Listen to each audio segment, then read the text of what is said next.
Articles বলতে গেলে grammar শেখা শুরু হয় আর্টিকেলস দিয়েই, কিন্তু তবুও এ নিয়ে কনফিউশনের কোনো শেষ নেই।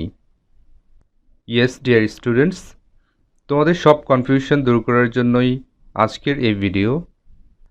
তবে অবশ্যই ভিডিওটি শেষ পর্যন্ত দেখতে হবে। এই ভিডিওতে আমি আর্টিকেলসের বেসিক কিছু রুলস নিয়ে আলোচনা করেছি।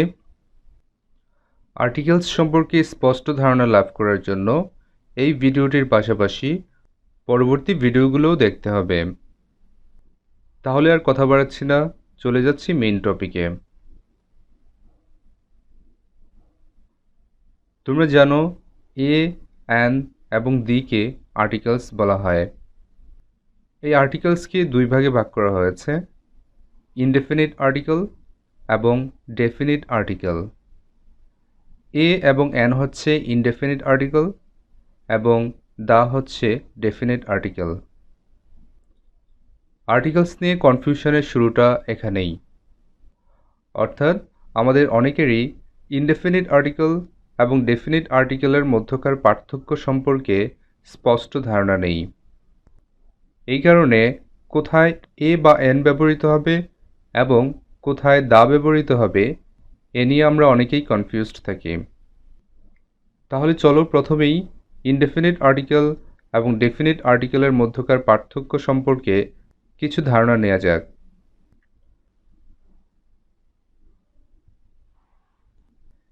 Indefinite article is not specific, but definite article is specific. তার মানে হচ্ছে ইনডেফিনিট আর্টিকেল স্পেসিফিক বা নির্দিষ্ট নয়, কিন্তু ডেফিনিট আর্টিকেল স্পেসিফিক বা নির্দিষ্ট। চলো একটি উদাহরণের মাধ্যমে বিষয়টি ক্লিয়ার করা যাক। গিভ মি আ পেন এর অর্থ হচ্ছে আমাকে একটি কলম দাও। এখানে কলমটি স্পেসিফিক বা নির্দিষ্ট নয়। বিষয়টি এমন যে হয়তো আমার কিছু একটা লেখার প্রয়োজন হলো, তখন আমি পাশের কাউকে বললাম আমাকে একটি কলম দাও। এখানে কোনো পার্টিকুলার কলমের কথা বলা হচ্ছে না, যে কোনো একটি কলম হলেই চলবে। কিন্তু ডেফিনিট আর্টিকেলের ক্ষেত্রে সবসময় পার্টিকুলার কোনো ব্যক্তি বা বস্তুকে বোঝানো হয়। যেমন গিভ মি দ্য পেন, এখানে কলমটি নির্দিষ্ট বা স্পেসিফিক। এই সেন্টেন্সটির মানে হচ্ছে বক্তা কলমটি দেখতে পাচ্ছে এবং যাকে কলমটি দিতে বলা হচ্ছে সেও কলমটি দেখতে পাচ্ছে। তার মানে এখানে একটি পার্টিকুলার কলমের কথাই বলা হচ্ছে যে আমাকে ওই কলমটিই দাও। এই বিষয়টি আরও ক্লিয়ারভাবে বোঝার একটি সহজ উপায় হচ্ছে, তুমি যখন বাংলা থেকে ইংরেজি করবে তখন যদি শব্দের শেষে টি যুক্ত থাকে তাহলেই সেটি স্পেসিফিক, অর্থাৎ সেখানে বসবে ডেফিনিট আর্টিকেল।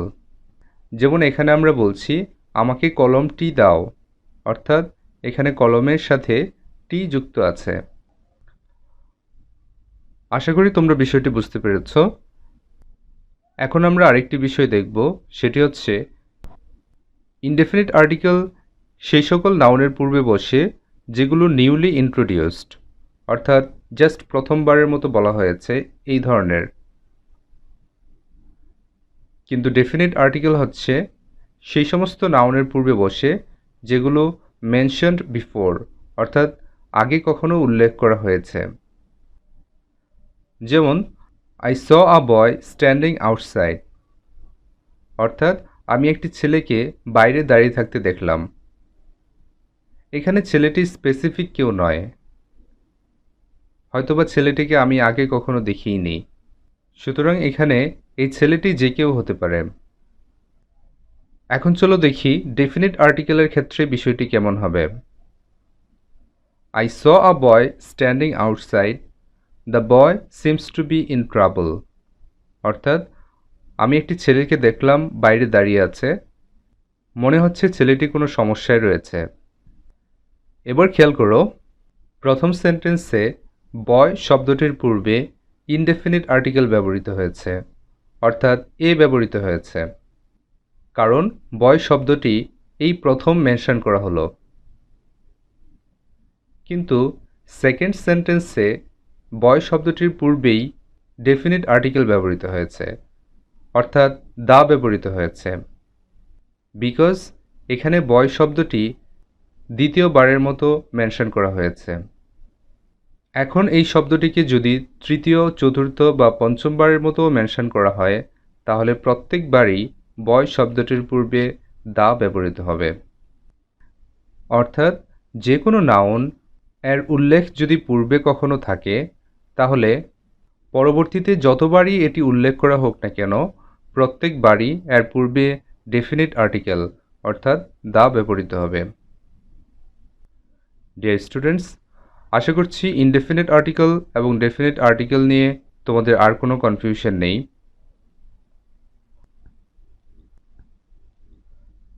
এখন আমরা আরেকটি গুরুত্বপূর্ণ বিষয় নিয়ে আলোচনা করব, সেটি হচ্ছে ইউজেস অফ ইনডেফিনিট আর্টিকেলস, অর্থাৎ ইনডেফিনিট আর্টিকেল বা এ এবং এন এর ব্যবহার নিয়ে আমরা এখন আলোচনা করব। এ বা এন এর ব্যবহার সম্পর্কে ম্যাক্সিমাম স্টুডেন্টই যেটা জানে সেটা হচ্ছে ভাওয়েল এর পূর্বে এন বসে এবং কনসোনেন্ট এর পূর্বে এ বসে। আসলে এই ধারণাটি সম্পূর্ণ ভুল। তাহলে সঠিক কি? সঠিক হচ্ছে ভাওয়েল সাউন্ডের পূর্বে এন বসে এবং কনসোনেন্ট সাউন্ডের পূর্বে এ বসে। সুতরাং তোমরা নিশ্চয়ই বুঝতে পারছো আর্টিকেলসের ব্যবহার ভাওয়েল বা কনসোনেন্টের উপর ডিপেন্ড করে না, রাদার এটা ডিপেন্ড করে ভাওয়েল সাউন্ড বা কনসোনেন্ট সাউন্ডের উপর। জাস্ট এই বিষয়টি যদি তোমরা ভালোভাবে বুঝে থাকো, তাহলে আমি মনে করি তোমাদের আর্টিকেলস শেখা 50% কমপ্লিট। আসলেই কমপ্লিট কিনা চলো কিছু এক্সাম্পলের মাধ্যমে বিষয়টি দেখা যাক। অরেঞ্জ, যখন আমরা বলছি অরেঞ্জ, এর পূর্বে কোন আর্টিকেল বসবে, এ নাকি এন? নিশ্চয়ই এন বসবে, কিন্তু কেন? শব্দটি ও দিয়ে শুরু হয়েছে, অর্থাৎ ভাওয়েল দিয়ে শুরু হয়েছে, এজন্য? অবশ্যই না। শব্দটি উচ্চারণ করলে, অর্থাৎ অরেঞ্জ উচ্চারণ করলে প্রথমেই ও সাউন্ডটি আসছে, এই কারণে এখানে এন ব্যবহৃত হবে। আবার অরফান এর পূর্বে কি ব্যবহৃত হবে? এখানেও এন ব্যবহৃত হবে। কেন? কারণ অরফান শব্দটি উচ্চারণ করলে প্রথমেই ও সাউন্ডটি আসছে। এবার আসো 1 টাকা নোট, এখানে কি ব্যবহৃত হবে? এখানে আসলে এ ব্যবহৃত হবে। এখন প্রশ্ন আসছে, অরেঞ্জ এবং অরফান এর পূর্বে যদি এন ব্যবহৃত হয়, তাহলে 1 এর পূর্বে এ ব্যবহৃত হবে কেন? Yes, the answer is the sound. অর্থাৎ যখন তুমি 1 উচ্চারণ করবে, তখন খেয়াল করে দেখো এখানে কিন্তু ও সাউন্ডটি প্রাধান্য পাচ্ছে না, রাদার প্রাধান্য পাচ্ছে কি? ডাব্লিউ। অর্থাৎ 1 শব্দটি উচ্চারণ করলে প্রথমেই ডাব্লিউ এর সাউন্ড পাচ্ছি আমরা। সুতরাং তোমরা নিশ্চয়ই বুঝতে পারছো আর্টিকেলসের ব্যবহার ভাওয়েল বা কনসোনেন্টের উপর ডিপেন্ড করছে না, রাদার ভাওয়েল বা কনসোনেন্ট সাউন্ডের উপর ডিপেন্ড করছে। এবার আসো হোটেল, এর পূর্বে কোন আর্টিকেল বসবে? অবশ্যই এ বসবে, কারণ হোটেল উচ্চারণ করতে এইচ সাউন্ডটি প্রাধান্য পাচ্ছে। কিন্তু যখন আমরা বলছি অনেস্ট ম্যান, তখন এর পূর্বে কি ব্যবহৃত হবে? অবশ্যই অ্যান ব্যবহৃত হবে। কেন? কারণ এই শব্দটির উচ্চারণ হচ্ছে অনেস্ট। যদিও এখানে শব্দটির শুরুতে এইচ আছে, কিন্তু এইচ এখানে অনুচ্চারিত থাকছে, অর্থাৎ এই শব্দটির উচ্চারণে ও সাউন্ডটি প্রাধান্য পাচ্ছে, অর্থাৎ একটি ভাওয়েল সাউন্ড প্রাধান্য পাচ্ছে, এই কারণে এখানে অ্যান ব্যবহৃত হচ্ছে। আবার এয়ার, এই শব্দটির পূর্বে কি ব্যবহৃত হবে?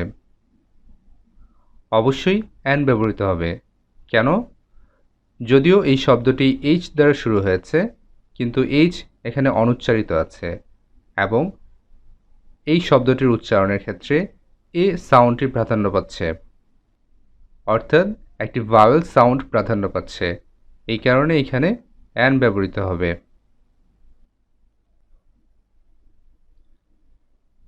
এবার আসো আমব্রেলা। এর পূর্বে কি ব্যবহৃত হবে? অবশ্যই অ্যান ব্যবহৃত হবে, কারণ আমব্রেলা উচ্চারণ করতে ভাওয়েল সাউন্ড প্রাধান্য পাচ্ছে। কিন্তু যখন আমরা বলবো ইউজফুল ইনফরমেশন, তখন কি ব্যবহৃত হবে? তখন এখানে এ ব্যবহৃত হবে। কিন্তু কেন?